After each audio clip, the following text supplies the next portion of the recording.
It makes me feel so much more wanted in this job, and it makes me feel like I want to be there. If I wasn't doing this, I wouldn't be still here. But since we're here now and we're looking after our sites, our culture, it makes the meaning for me to be here and to encourage younger people to take this job on. It's just something that has to be done.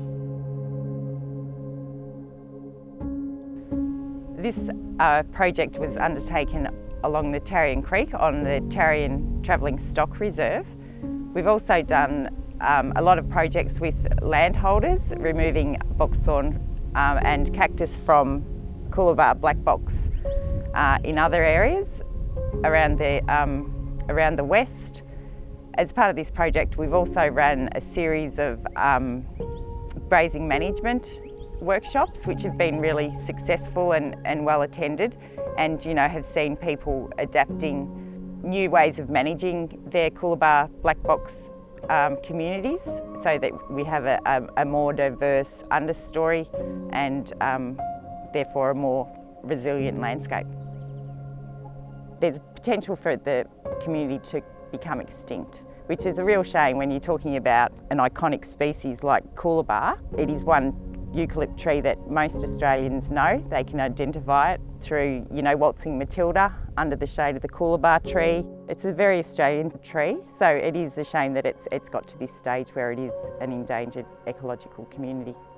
LLS received funding from the National Land Care Program from the federal government, and we worked with the local community, landholders and our TSR team, and we came up with this project to remove boxing glove, cactus and boxthorn from this reserve, which is a really good example of Coolabah black box woodland.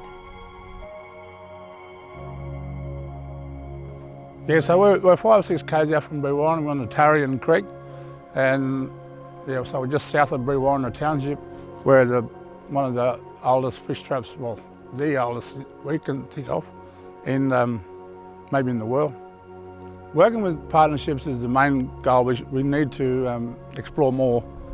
So in town we have Ready, they're an Aboriginal employment agency, and also Dino Ambley from the Brewarrina Shire as the weeds officer. We get them out to do the project and they get them out on country.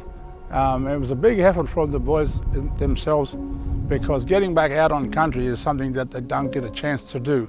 And inside you, we have this thing that we have to get out on country. And so you can see in their eyes, they were doing great. It was just out of you. I mean, what else could you want? We still need Aboriginal staff. When we need landowners as well that can identify or think they might have projects, we can come out, have a yarn. We need to bust that myth that was around for 200 years, that if they got sites on their property, Aboriginal people will claim, and that's just not possible. So we need to break that. We need to show how we can work with landowners to get sites like these ones protected, and that's all it's about, it's a protection. It's just a simple phone call to the local office. We will then send one of our staff out, we'll have a look, and then we'll say, yep, we need to bring someone from the community.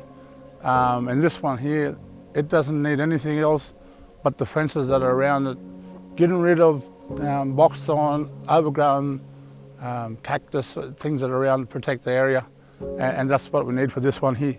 Other simple projects like on the clay pans, we have hard sites that are emerged from erosion, and so blocking off that erosion and getting grass back actually works for the cocky, but it also works for the Aboriginal culture, because then grass grows, soil comes back up, ground is covered again, and our sites are then protected for another 1,000 years.